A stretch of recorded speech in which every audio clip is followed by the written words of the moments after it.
right, I'd like to welcome everybody to the August 20th, 2020 meeting of the Joint School Services Committee. We just have a couple little things to go over today. Did everyone have a chance to read over the summary?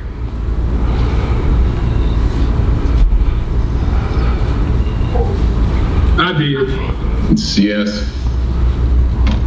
Was everyone on board with the summary? Yes. Yeah, I'm good. Yeah. All right. Would you gentlemen like to make a motion to pass the summary? So moved. I have a motion by Mr. Garton and a second by, was that Mr. Cranston? Yes, sir. All right. All in favor? Any opposed? All right. Our next item is the idea of now we have our curriculum, our transportation, our facilities, our governance and finance memos all completed. We have our summary. We have our frequently asked questions document all together. I guess now we need to work on sending that out of our committee, and is everyone in favor of going ahead and sending that out to our governing bodies and our two school boards? I think so. Yeah, I think so as well. So do I. Yeah. So the only person, Mr. Seibel.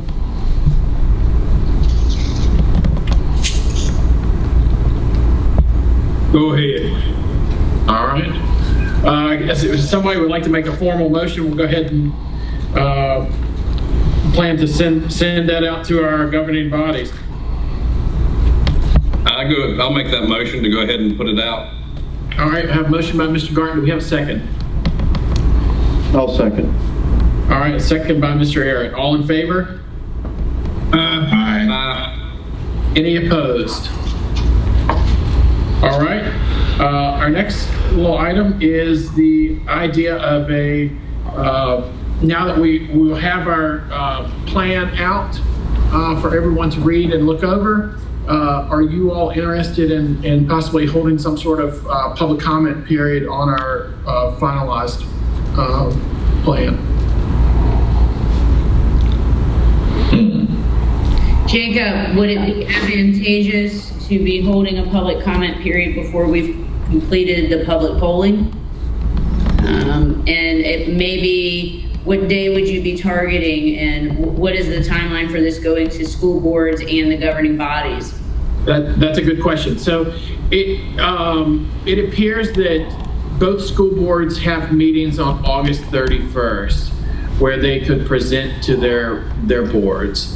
And then the city council and the board of supervisors each have meetings on the 1st of September where they could have a first reading there.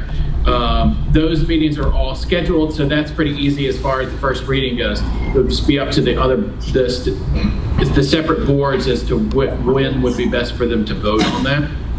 I know our board would have to have some sort of called meeting, and possibly that Labor Day or that week, so it could be done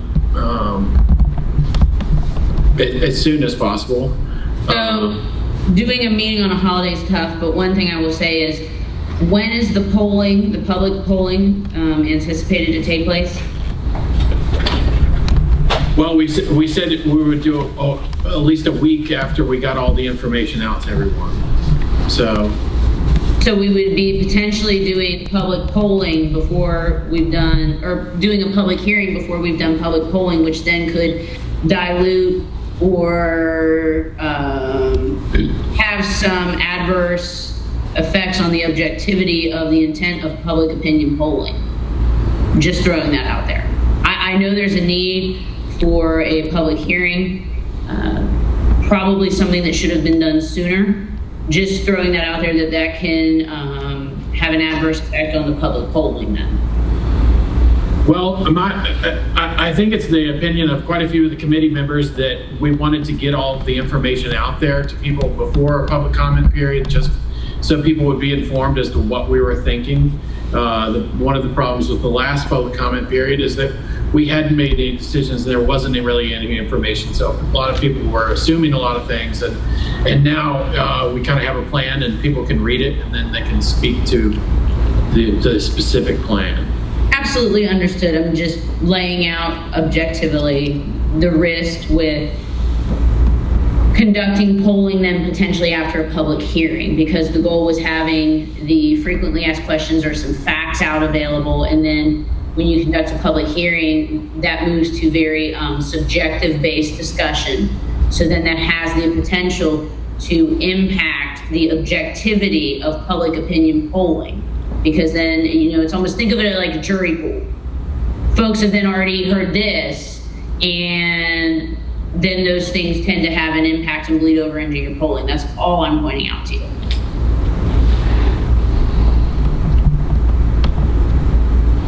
Do you, Mr. Arrett, do you have any thoughts on that? I think from a timeline standpoint, I'm not sure.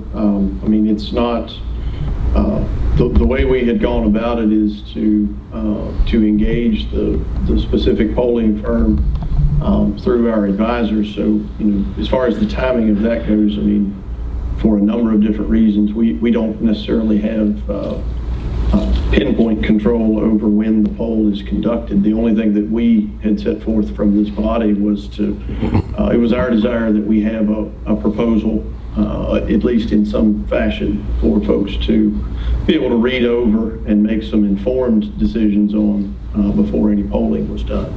It may, if it was our desire to do some sort of public comment meeting to allow folks to speak on the proposal as submitted, it may be done concurrently with the poll, but I'm not sure that any of us have any measure of control over the exact timing of a poll and how that would relate to any public comment portion. I think Ms. Oneidas' point there is well taken. The pollsters, you do have control over when the polling commences. Secondly, I would also say then with the public hearing, based on the feedback that we had initially when we allowed some public comment or questions to be presented back in the, I believe it was early to midwinter, I would encourage then an opportunity then for there to be some responses to folks, because if it is occurring concurrently, then that at least gives the opportunity that if someone has a question and it's a completely misguided question, that then there's a fact-based answer. If it's something that's completely just someone's personal belief, that's different. But when there's misinformation, just making sure that, if we're going to have a public hearing, you all are providing some facts as well. Because I think, we just have to make sure that there's the information available. But other than that, I'll be quiet. The only thing I know our desire is to, from a governing body perspective, in talking with folks, is to have something on our agenda for September 1st. Right. I'm not opposed to any engagement. If a public comment meeting is what the body wants to do, I'm not opposed to having, allowing for some responses, especially if any of the public comments are phrased in the form of a question. I think, it's entirely appropriate to have some engagement between this body and the public as they comment. So I'd be interested to hear what others think, though, about the idea itself and what level of engagement we may have. It would probably be advantageous to us, if we're going to do it in that format, to have almost like a mediated meeting where you've got someone in control and you can structure your responses to the questions. That's a town hall forum like we had for the Allegheny County Public Schools employees.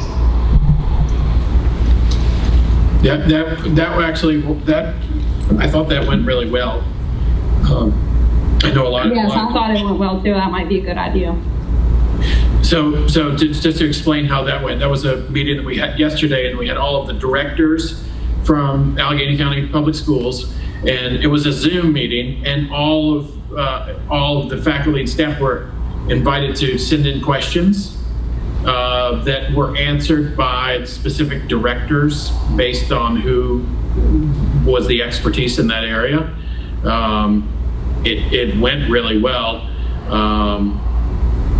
And I think a lot of people got their questions answered that, and some of the questions we might not be able to answer right on the spot, which is why something like that works well. If we have a heads up on the questions. So I know that with the current pandemic, we do have to talk about social distancing and that kind of thing. I called, I know we talked about having a Thursday meeting next week in the evening, and I just called down to Allegheny High School to find out if there was availability there. And they are hosting a couple of different things there where they have to clean the auditorium afterwards and things like that. And so it sounded like it could kind of get in their way. They have a couple back to school things for teachers. So I know that Allegheny would not be available for next Thursday, but possibly somewhere else could if that was something we did decide to do it live. Melinda, how about Covington's auditorium? We'll just have to check the date, but we have no large meetings happening next week at Covington High School. So it could be a possibility, and then we could clean the next day, clean that night, and we could use Curfman Hall. On August 27th, is that something that you all would? Let me check, because we might be having some type of 8th grade orientation. Let me call Derek Cantrell, and I'll get right back on the call. Okay. Okay? Okay, thank you. Thank you. Is that something you all would be interested in, a live meeting? And we could even do it kind of a hybrid plan as well, kind of like what Ms. Armentrout said earlier, the idea of people could submit some questions if they wanted, so we could have them answered.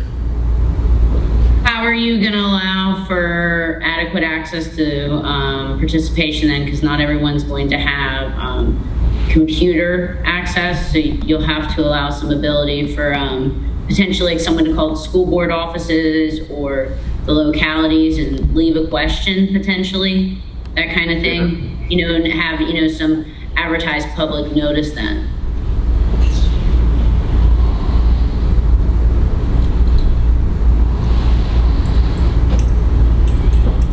That would be fine with me. What are some other thoughts? What do you all? I mean, I think people could drop off questions to any of the 4 entities. I think it's easy enough to submit questions. I think it's just it's a matter of us deciding which collection points are preferable. The last thing that you want to have is 100 questions being shot to 25 different sources and then trying to collect those beforehand. So I think it's just a matter of us directing questions for that particular meeting to one of a couple different inboxes or locations so that they can be properly collected before the meeting. Well, perhaps people could email questions to Christy, to our clerk, and if people wanted to drop off questions,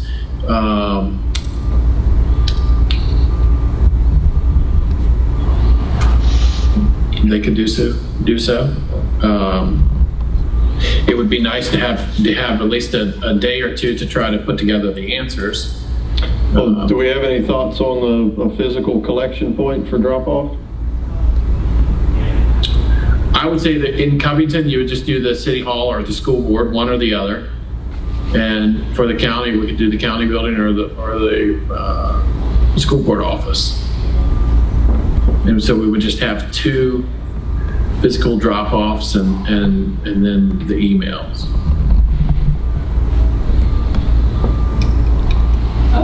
We have a Dropbox process now at our school board office and at all of our schools. So questions could be dropped off, paper copies there. We also have some emails set up for like ccps.info because of the pandemic, we could use that as a way to get questions emailed to us. And the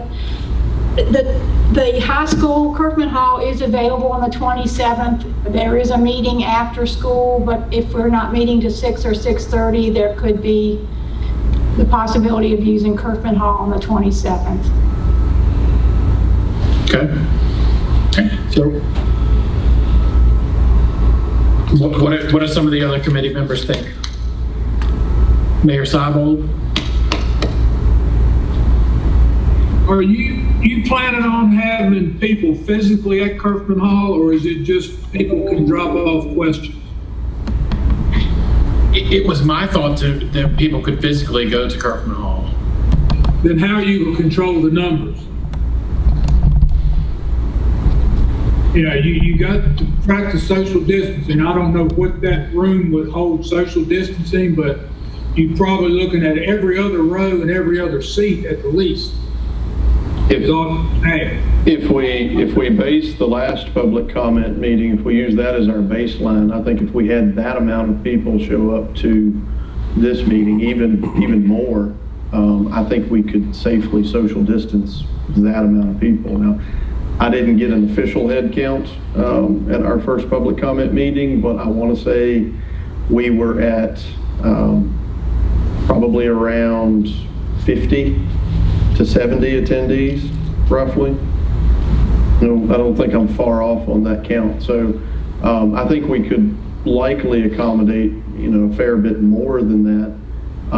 There might have to be some structure if the auditorium itself is not brimming, but if the auditorium itself has many people there may have to be some sort of line structure if it got to that point.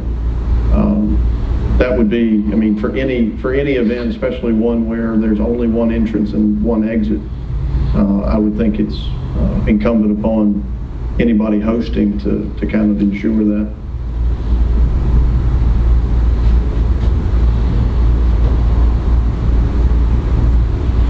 About an outside venue? An outside thing? Yes. We, one of the things that I thought about, we had talked about early on doing like a public comment period, and since we did one in Covington, we would do one in the eastern side of the county. Maybe we could do something at the Masonic Amphitheater. It's closed, isn't it? The Masonic Theater is closed, but perhaps we could do something at the amphitheater.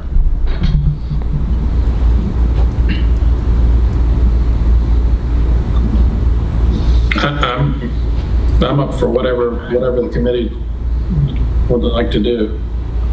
But you might be right. The outside thing might work unless it rained.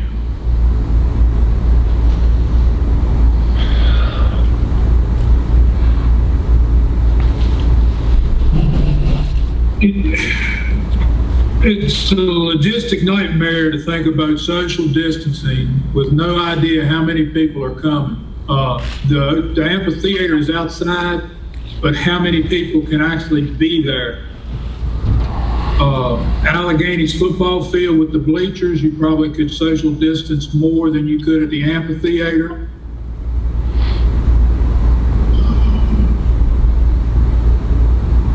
Well, the alternative then, I suppose, if we're worried about, one larger meeting, the alternative would be then to invite people who wish to speak on the proposal itself as it's been presented to attend, one of the 4 presentation meetings that we'll be setting up, either school board or either locality's presentation meeting.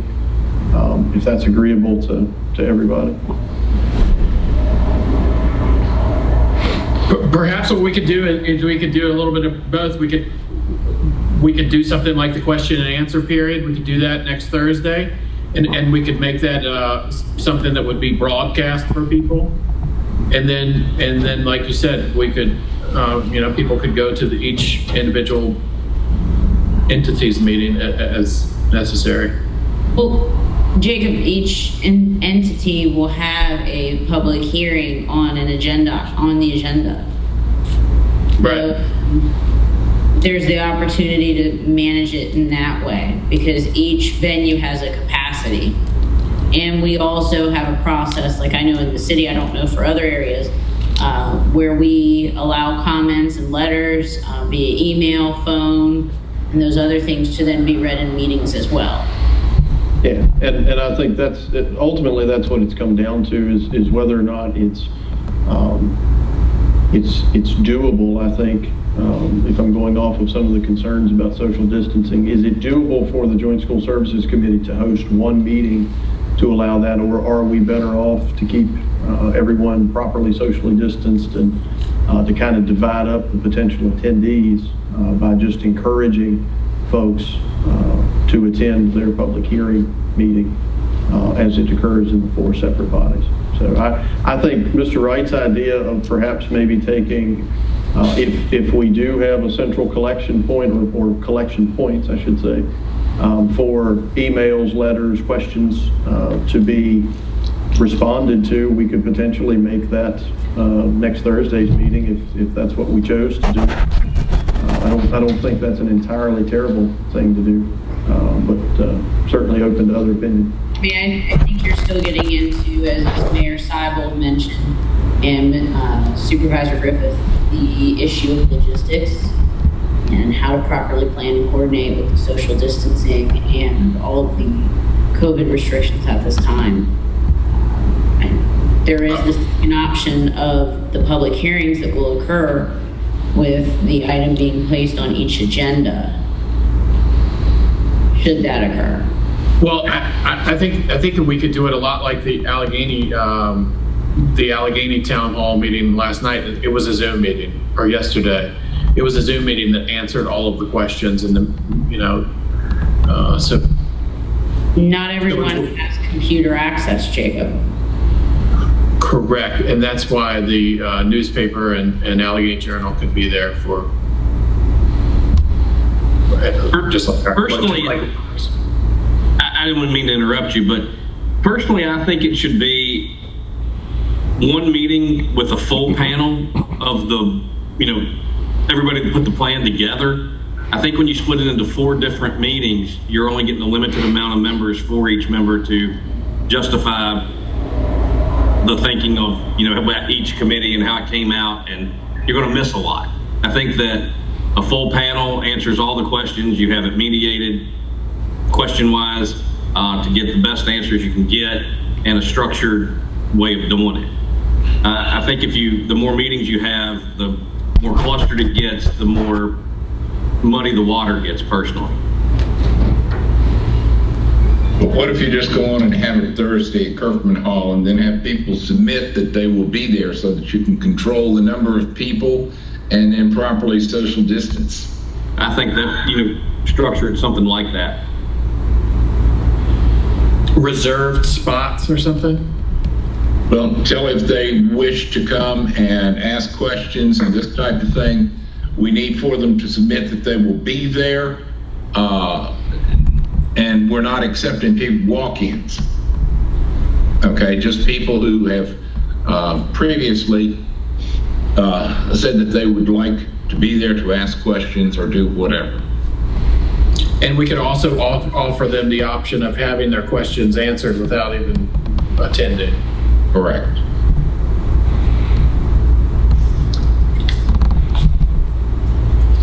I think something like that could work. I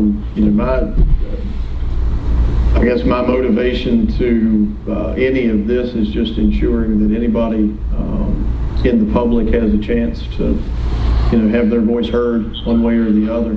I know many of you have likely had conversations with folks out and about the work this committee has done, and there's been a wide range of concerns and opinions on things. So I think whatever we can do to provide the most opportunity for folks to get that across in the venue that they feel most comfortable doing, I think would be a good thing. So.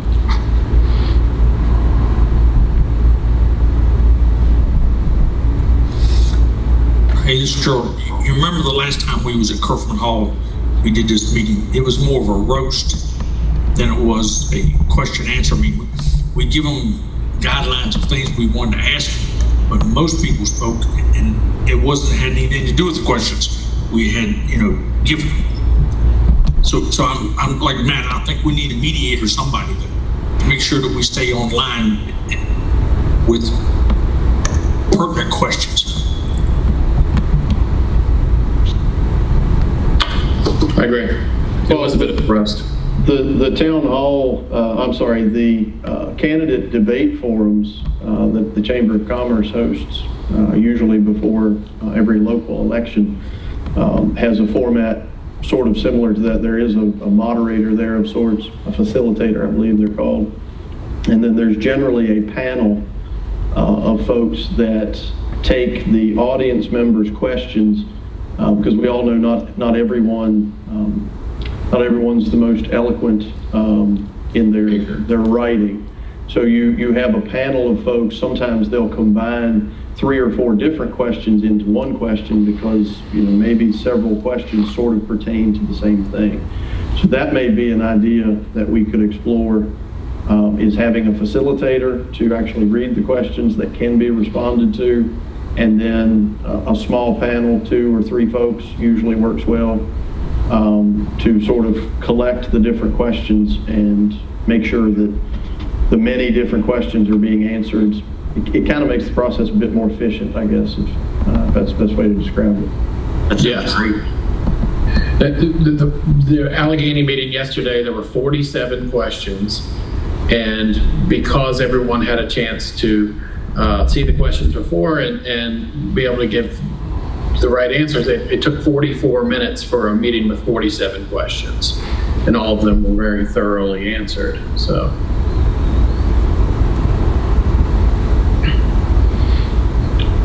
I think that would be great if we could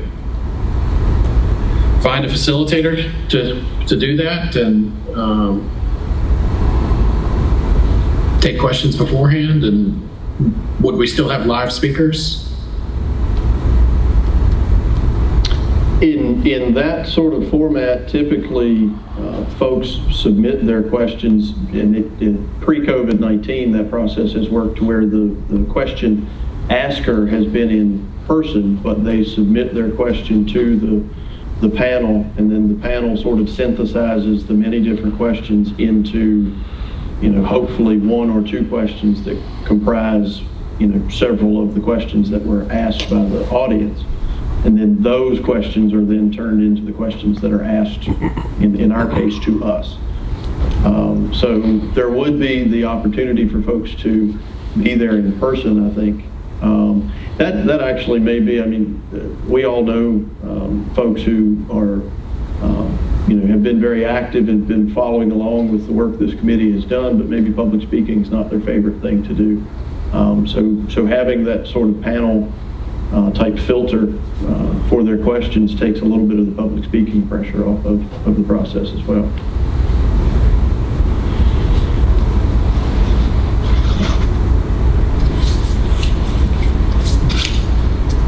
That format's worked really well in the forums in the past. I think that's probably a good way to go. I would even suggest contacting the chamber and see if they could put a panel together to screen the questions and find you a facilitator. Yeah, I think that's a good idea. The chamber would probably, as long as scheduling worked out, I think they'd be willing to help out for sure. As a facilitator, I wonder if Mr. Spangler would have any interest, since he is involved in both systems. I'm not sure he has the ability to respond right now, but we can certainly reach out to him. Yeah.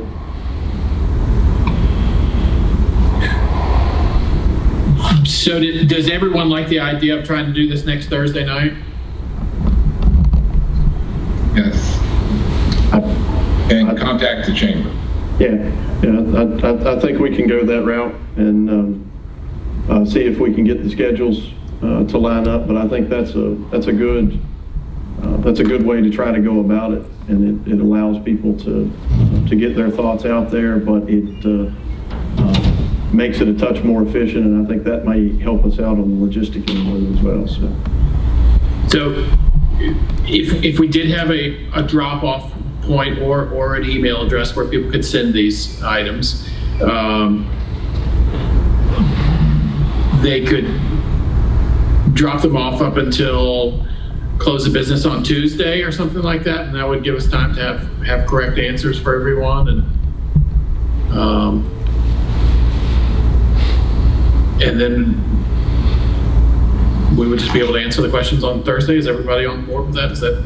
I think you can go even deeper than that, depending upon, how many folks would be available to sort of panel the discussion. The idea would be as certain questions are being answered, there are other questions that are being formulated by that panel. If you have anyone that appears in person, there would potentially be some questions that would be coming forth that would not be, we wouldn't be able to pre-formulate answers. But I think, the 8 of us that have served on this committee, there are things that we cannot answer definitively still, because there are things that must be decided by a consolidated school board if that were to happen. But I don't think there's very many scenarios that we couldn't at least lay out the potential options there in a consolidated division. So I'm not terribly apprehensive about, sort of questions as they come, if I can put it that way.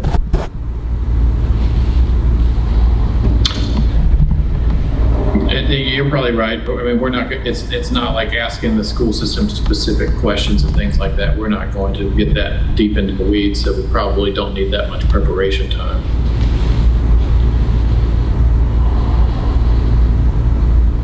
So if everyone's on board with that, we'll contact the chamber and see if they can help us set something up and a facilitator.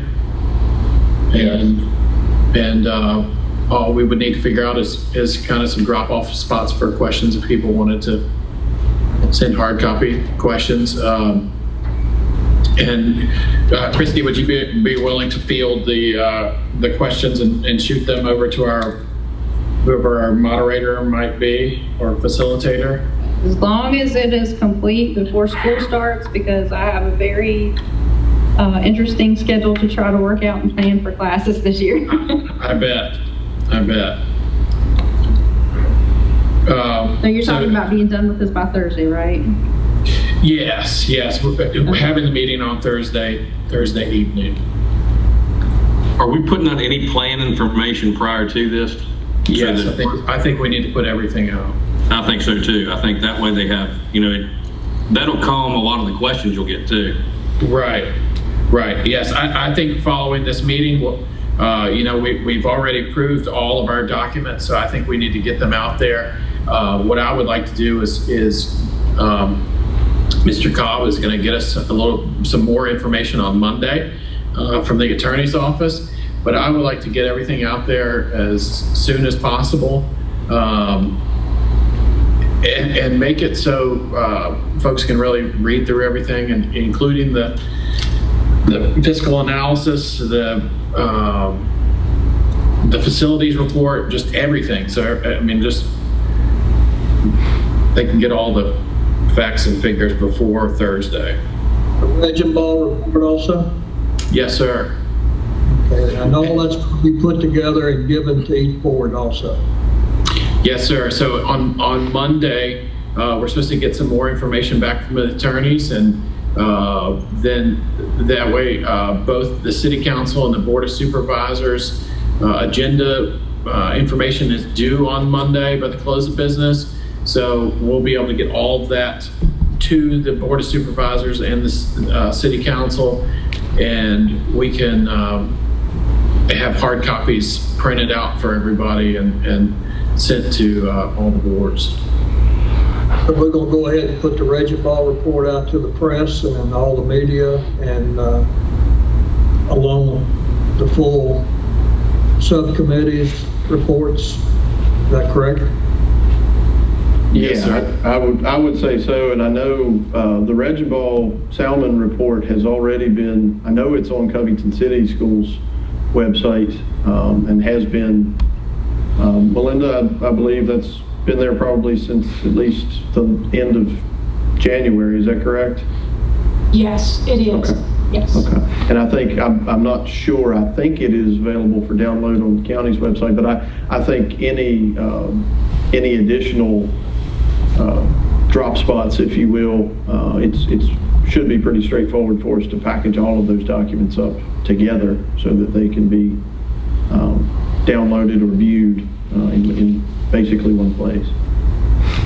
That way, we're speaking of Allegheny Journal, the newspaper, and also the radio stations.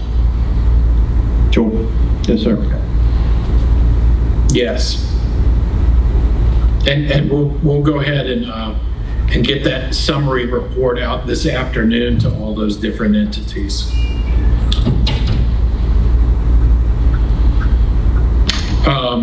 So I guess the only thing we really need to figure out is locations for people to drop things off, and maybe we need to talk to the chamber and see if they just be willing to have people drop things off there. I think that may be a good idea. I was thinking the same thing myself. We can confer and likely have an answer to that, within by the close of business today, I would assume. So if the chamber is willing and able to help us in that regard, I think that would be a good place to start, at least with it. Do we want to just call the chamber real quick right now so we can just tell everybody before the meeting's over? I'll be happy to do that if you like. Yeah, if you don't mind just calling down there and just ask them if that would be all right, and then that can be a part of our meeting minutes.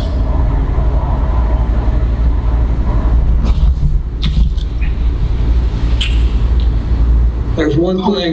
Go ahead, Drew.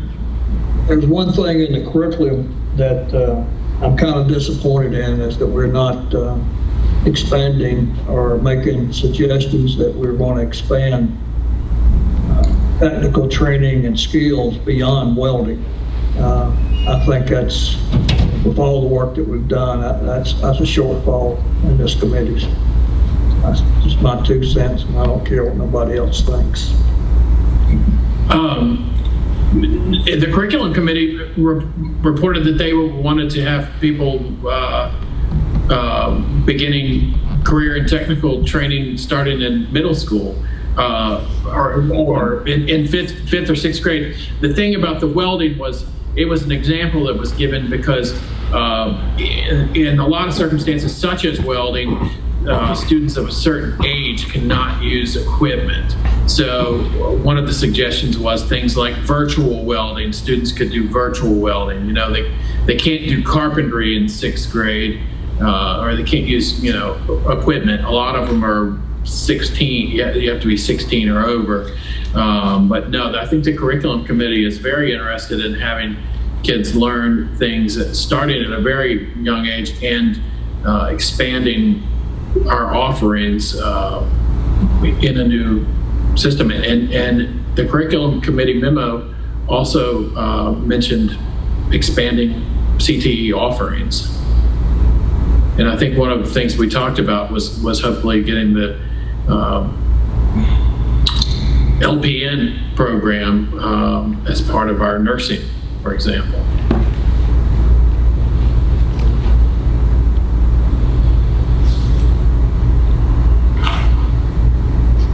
Mayor Seibel, you were saying something?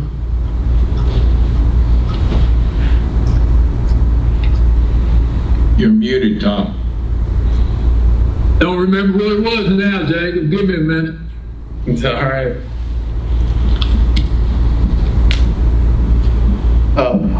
Jacob, Ms. Hammond is on another call right now, so I wasn't able to speak to her, but I'll be hearing back from her just shortly. So.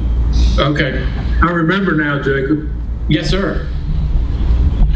Going forward, so the 27th, we're going to have a meeting that's going to give us some public comment.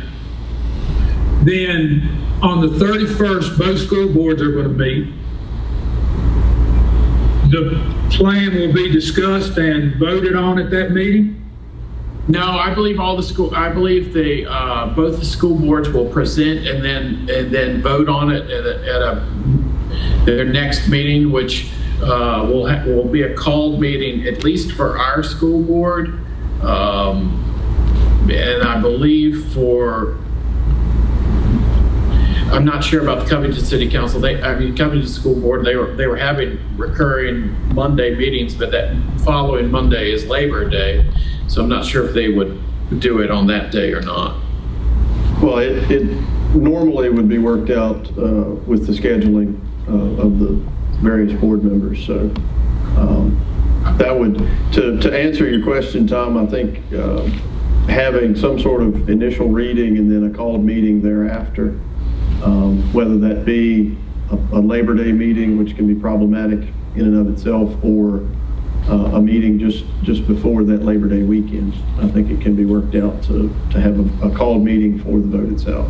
So Labor Day is the 7th, then the city meets again on the 8th. We'll meet on the 1st and the 8th. The city and the county meet on the 8th. They don't meet on the 1st? The city and the county both meet on the 1st and the 8th, but the county's going to have a called meeting on the 8th because they have to appoint someone to these vacant school board seat. Okay.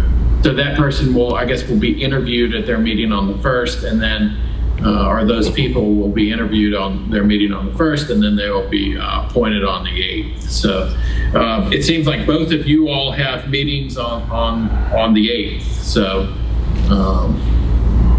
did you imagine the city having a first reading and then voting on it the next meeting? Is that the way you imagined it as well? I had thought we would do it on the 1st and the 8th. If it's a resolution, I'm not sure we got to have 2 meetings. I think 2 meetings is for an ordinance. Mayor Seibel, you are correct. A resolution only requires 1 reading. We had initially had a discussion that given the subject matter, that there would be 2 readings of the resolution, I think, to allow public hearing. Given that there may now be a different approach to a public hearing, that may be a null or moot point at this time. So you're, per law, only required to do 1 reading of a resolution. So I think as long as, we know in good faith that all the members of council and the public had the information in time regarding all of the efforts, there should not be any issue with just having 1 reading and either acting on the 1st with introduction or acting on the 8th with introduction. I thought we would just kind of discuss it and put it on the agenda for the next week to be voted on and listened to again. Okay. Yeah, that makes sense, Alan. We had talked about presenting to these boards and the council at some point. We had talked about several different ways to do that. I was kind of leaning toward school board receiving a presentation from their respective members. Then once they make some kind of decision, they come and present to council and the board of supervisors saying, this is what we've proposed and we want you to show your support. That makes sense? Yes, sir. I think that makes good sense. I think that probably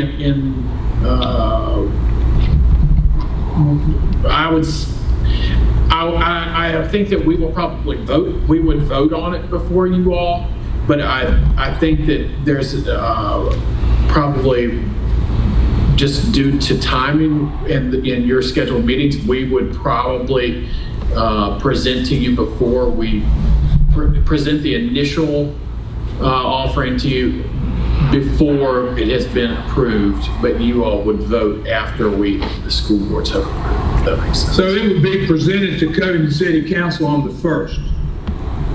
Then y'all would vote on it in a called meeting before the 8th. I think ideally that's what we. Right?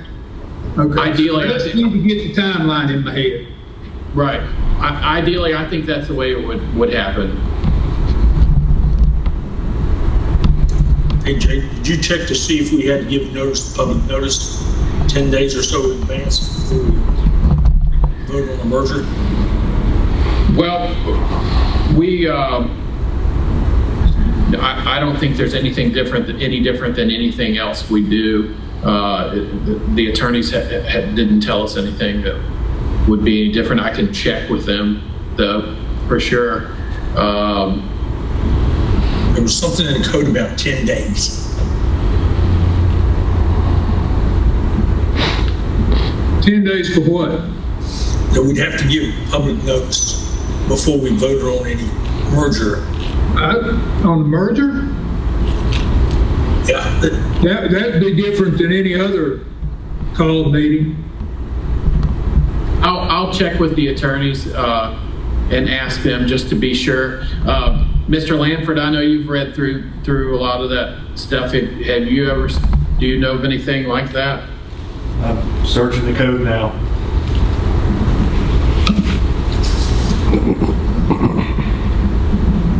maybe I can find this section. But we'll definitely It's ask them. Hey, John, look under 22.1-79.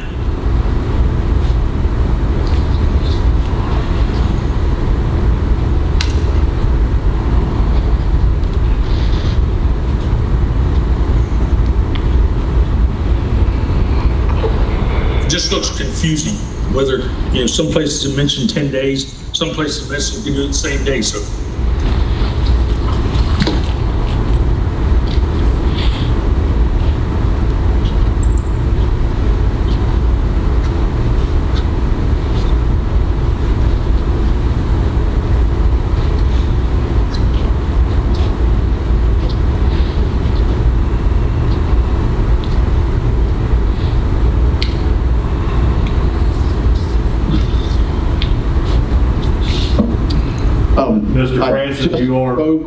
Mr. Francis, you are correct. I'm sorry. It is 22.1-79, powers and duties, subsection 8. A school board shall obtain public comment through a public hearing not less than 10 days after reasonable notice to the public in a newspaper of general circulation in the school division prior to providing one for the consolidation of schools. Then there's several other subsections to that particular section. But I'm sorry, Mr. Lanford, could you read that one more time? 22.1-79, powers and duties. A school board shall, subsection 8, obtain public comment through a public hearing not less than 10 days after reasonable notice to the public in a newspaper of general circulation in the school division prior to providing for the consolidation of schools. Subsection I of subsection 8. So you got to advertise it and 10 days before, and then not less than 10 days afterwards you can have a public hearing. So if we did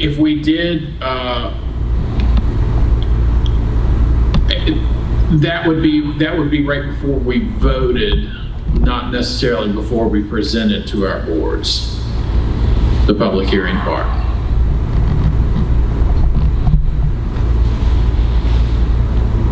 I don't think you'll be able to count next Thursday as a public hearing.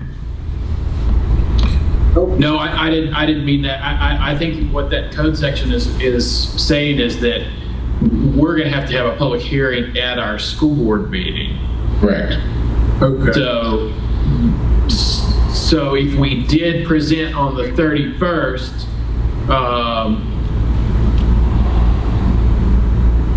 we could. You must advertise 10 days in advance of your scheduled meeting, not less than 10 days in advance of your meeting. If you advertise today, it would be 10 days from the day before you could have a public hearing. So that would be the 30th of August. But the paper already went out for Thursday, so the next paper is Saturday. You'd have to get something to Virginia Review by 10 a.m. tomorrow morning. That's usually the run time for then Saturday. And let me just interject. I did speak with Ms. Hammond at the chamber office, and she's going to send out an email to the executive committee just confirming, but she's willing to help facilitate. And my suggestion would be we could still use the three-person panel moderation style for any questions that come in from the public, and then, if so desired, open up the second half of that to anyone speaking, in favor or in opposition, as the case may be. But questions could be formed from the panel. I believe that would probably be the most efficient way to go about it.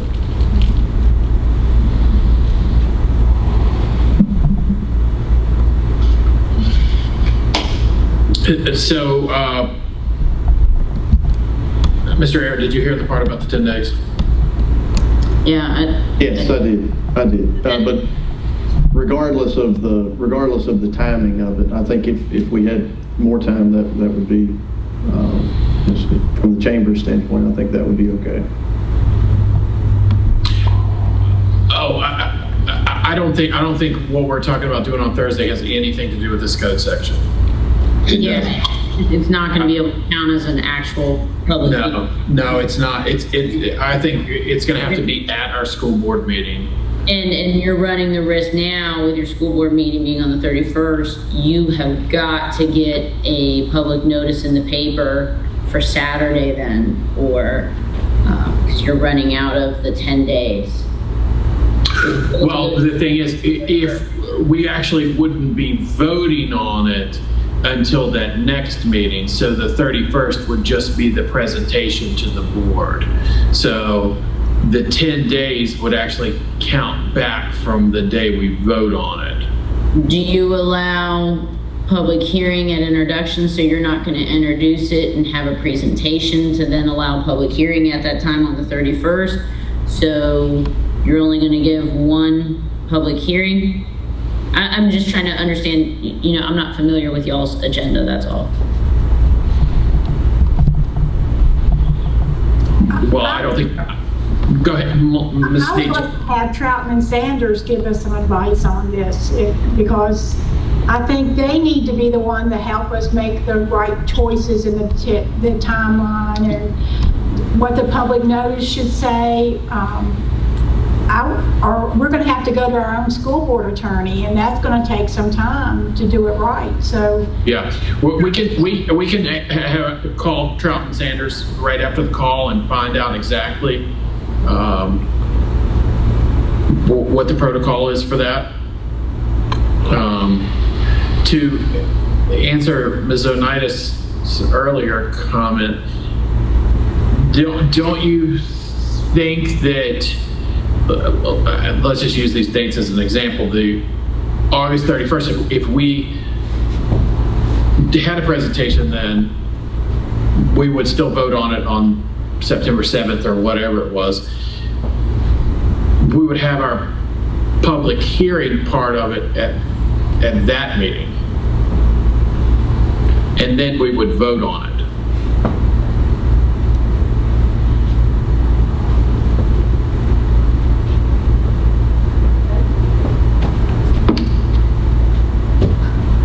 Ms. Oneidas? She's gone. All right, so I guess we should talk to the attorneys about the exact way we need to handle this. In the meantime, we should all plan on having our meeting on Thursday at 6. Yeah. And get the chamber on board with that, and we'll go ahead and get as much of this paperwork out as possible to the community, so everyone can read over it and become well versed in that. And then we'll just have to see what the attorneys say about the proper notice and make sure we dot all our I's and cross all our T's. Are we going to have another meeting to get caught up on everything? we certainly could. Maybe like a Monday meeting? Is that what you think?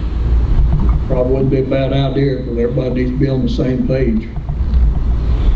So if we just did like a 1 o'clock Monday meeting, just to get everybody on the same page on where we are and what we need to do as far as getting information to the newspaper and meeting notices and everything like that. And then we'll also have some information from the chamber at that time about our Thursday meeting.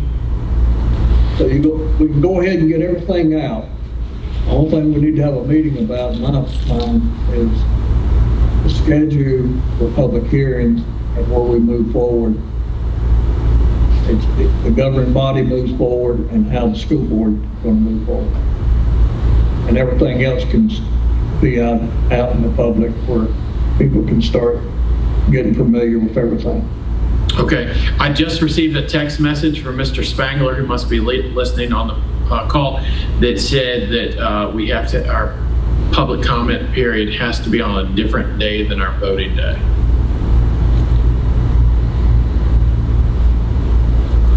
So, Mr. Arrett, are you available this afternoon? The two of us will call the attorneys and just touch base with them and get all that squared away, and we can report back on Monday? Yes, sir. We'll send out an email to everybody to let them know, because we might.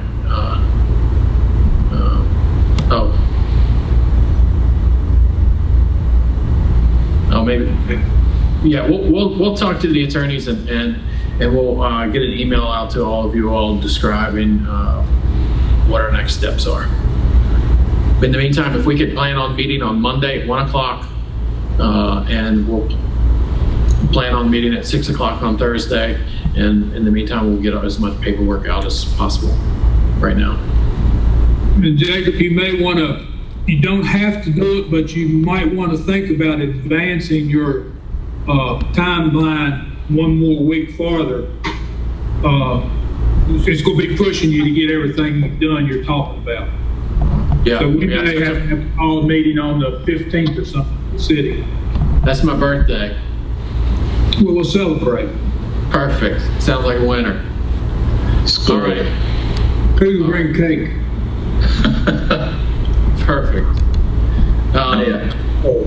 Anybody have anything else they'd like to bring before the committee? I just have one question on the polling. When's it going to start? And in the newspaper, I read that we're only going to have 300 people polled. And I thought that the last time we talked, it was going to be more than that, that we would try to increase that number. It was going to be at least 300 responses.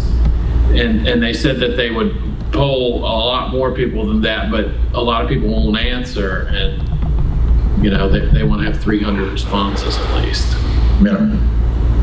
Yeah. The idea was that there were going to be 300 guaranteed responses, and that, the response rate would, that's always a roll of the dice. It depends on what people are being polled about as to whether or not they want to bother to answer the poll, that sort of thing. But yes, 300 responses, not just 300 attempts. Yes, I think they called them 300 completers. So 300 people that completed the survey. Okay. Yeah. All right. Well, no one has anything else to bring before the committee. We'll entertain a motion to adjourn. So moved. All right. Have a motion. We have a second. Second. All right. You all have a good day. Thank you all very much. You too. Everybody have a good one. Bye-bye.